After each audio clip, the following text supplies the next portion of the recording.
मणिपुर लेगा के health services की डायरेक्टर डॉक्टर चांबो गोलमैना से मोरे हॉस्पिटल प्राइमरी हेल्थ सेंटर मोरे अमते प्राइमरी हेल्थ सेंटर टेक्नोपल की फिवम हकथेंगना येंसिनख्रे मणिपुर लेगा की कमिश्नर हेल्थ के पाउताक मखादा चटखिबा येंसिन खोंगचत अदुगी सरुक अमा ओइना सब डिवीजन हॉस्पिटल मोरे के स्टाफ सिंह याउना मिफम अमसु पांगथोकी येंसिन खोंगचत अदुगा मरी लेनना चांबो गोलमैना हाई महाकना लाकपदा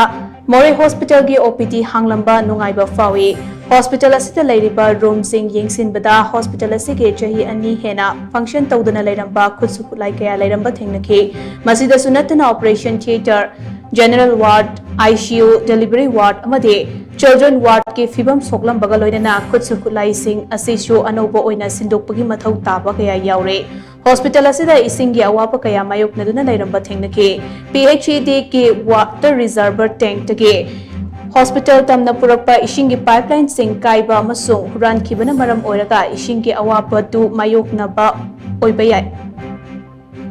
ngakpikani mayoknabani haire guhadagi hospital mathakta ising chai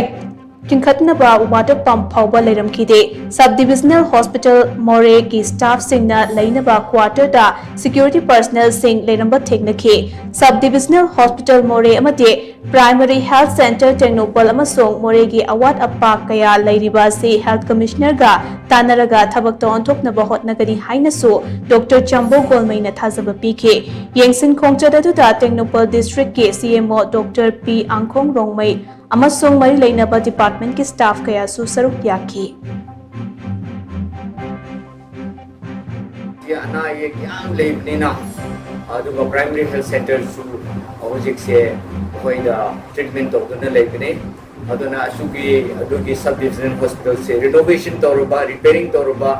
अदुगा equipments म्याम सिंह से अदुगा ओटी म्याम सिंह से फजन सेम खरबदी अदुगा बेड म्याम सिंह से सु क्वालिटी फबा लोइना थमरदी एडिक्वेट बना थमरदी अखोई से फजन ट्रीटमेंट तौबंगमनी हैबसे अखोई आसानी अदना अखोई team नसु यंगलगा point ma'am नसु note तौरे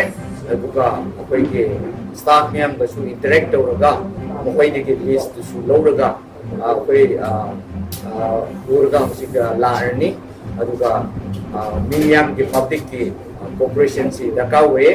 अदुगा normal से लापसी दरकार हुए हैबसी मियाम का थमजनी